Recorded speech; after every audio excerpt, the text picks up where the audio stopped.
Здравствуйте! Сегодня в нашем видео мы рассмотрим электронное реле давления, насосы плюс оборудование, модель DPS 15A.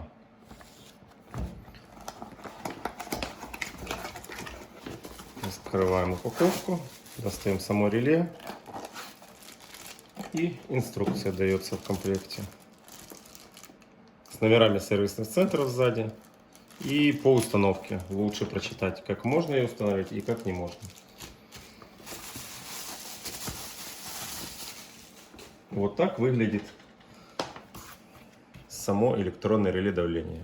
Такое ярко-зелененькое, красивенькое, в сером пластиковом корпусе. Немножко по характеристикам самого реле. Подсоединяется от 220, 50 Гц, максимальный рабочий ток 10 ампер, максимальное рабочее давление 10 бар, или как у нас в атмосферах все привыкли. Подсоединительная резьба здесь 1/4, есть защита сухого хода и функция автоматического перезапуска. Теперь смотрим, она идет в комплекте у нас с вот такой заглушкой. Для чего она нужна, мы рассмотрим немножко позже. Для чего нужно это реле? Возьмем на примере, допустим, насос OptimaJet 101,1 киловатта. Как всегда, на насосе прикручен пятерник. Один выход у него под манометр, другой выход под механическое реле.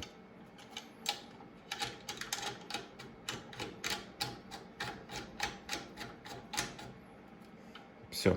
То есть получается у нас что? У нас вода здесь заходит в насос, здесь сверху выходит вода, и есть вот еще один выход дополнительный, это шланг подсоединяется к гидроаккумулятору. Но мы его прикручивать не будем. Вот, то есть вот такая система. Такие системы стоят у нас в основном во всех насосных станциях стандартно. Теперь, для чего нам эта автоматика нужна? Это электронное реле давления. Мы выкручиваем манометр, он нам больше не нужен, так как при работе электрического контролера давления здесь давление высвечивается у вас постоянно. Откручиваем механическое реле давления. Все. То есть мы избавились от старого оборудования. Здесь у нас шланг выходит, как мы помним. И здесь у нас остается два выхода пустых. Теперь реле давления прикручивается вот сюда. Там, где был манометр раньше, прикрутили. А вот эта заглушка вместе с резиночкой прикручивается на место механического реле давления. Все. То есть монтаж прост. Главное суметь открутить манометр со старым реле. Все. По подсоединению выходят сзади два провода. С насоса выходят. Просто надо соединить. Смотрите, по подсоединению это что у нас получается? Синие с коричневыми это фаза и 0. А зеленый с желтым это заземление идет. Сейчас рассмотрим, как подсоединить по электричеству. Откручиваем. По установке мы разобрались. Вот теперь у нас само реле. Теперь сзади разбираемся. Здесь получается power. Это мощность. Значит, розетку надо подсоединять к этому проводу. Out это выход. То есть это значит на насос. Так, эти провода мы закручиваем, чтобы они у нас случайно. Теперь мы подготовили специально шнур. И подготовили специально клеммник.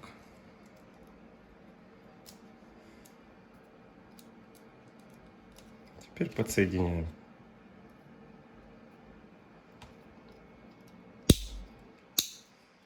Есть. Теперь с насосом. Как мы помним, это у нас заземление.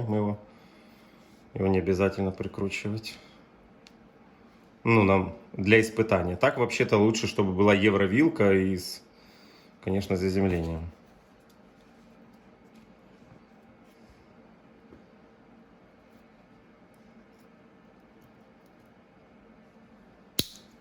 Держится.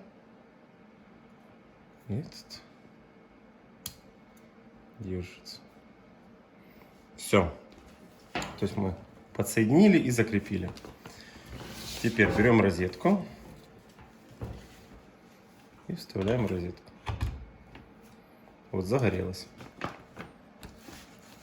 наша автоматика. Вот так она выглядит в рабочем состоянии. Смотрите, теперь по настройке ее. То есть что у нас? У нас есть индикатор работы, то что есть, 220 к нему подсоединено. Есть защита на сухой ход. По кнопкам теперь у нас получается сухой ход, кнопка, то есть от какого порога давления будет запускаться сухой ход. Выключение у нас насоса мы выставляем, на каком давлении будет выключаться, на каком давлении будет включаться, и пуск и перезапуск вообще автоматики, то есть это кнопка перезапуска. Смотрите, у нас сработала ошибка EF, видите? Часто люди спрашивают, что это за ошибка. Это ошибка сухого хода, то есть нет воды. Все, вот он у нас сработал. Чтобы его сбить, мы нажимаем эту кнопку и сбиваем. Теперь, чтобы у нас правильно срабатывал сухой ход, то есть мы нажимаем в настройку, видите? Все индикаторы потухли.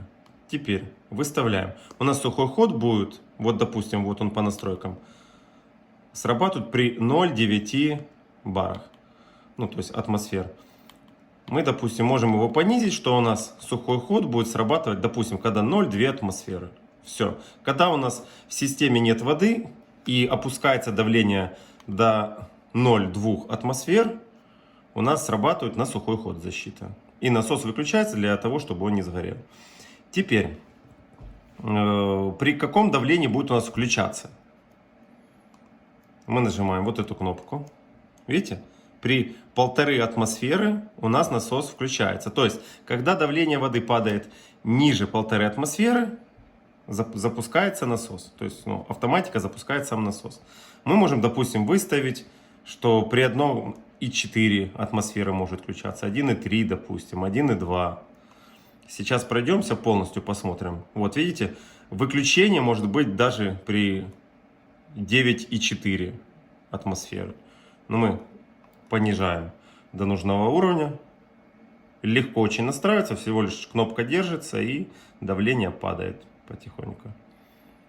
Сейчас поставим, допустим, вот выключение у нас при 1,2 атмосферы. Это будет включение у нас самого насоса при 1,2 атмосферы. Вот.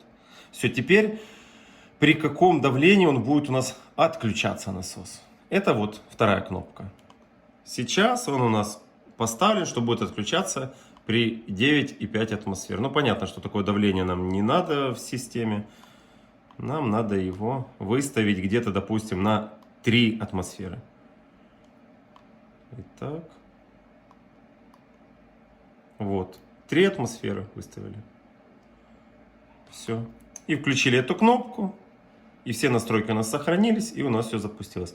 То есть, повторим, у нас получается, вот в режим настройки перевели его, получается, включаться будет насос при 1,2 атмосферы, выключаться при 3 атмосферах, и сухой ход будет срабатывать при 0,2 атмосферы.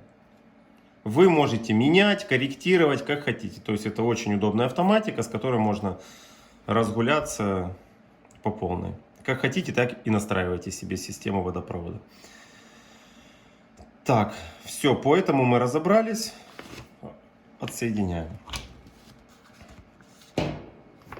Теперь, по основным ошибкам, которые могут быть с этим механическим, вот, то есть электронным реле давления. Смотрите, если часто включение-выключение идет этого реле, значит проверьте сразу, что у вас после насоса, после автоматики система. Если в системе где-то не держит кран, подтравливает немножко, либо, допустим, бойлер травит с подобратного клапана и сочится вода с него, либо просто где-то утечка, то есть давление будет падать, и автоматика будет запускать насос, и будет слишком частые включения.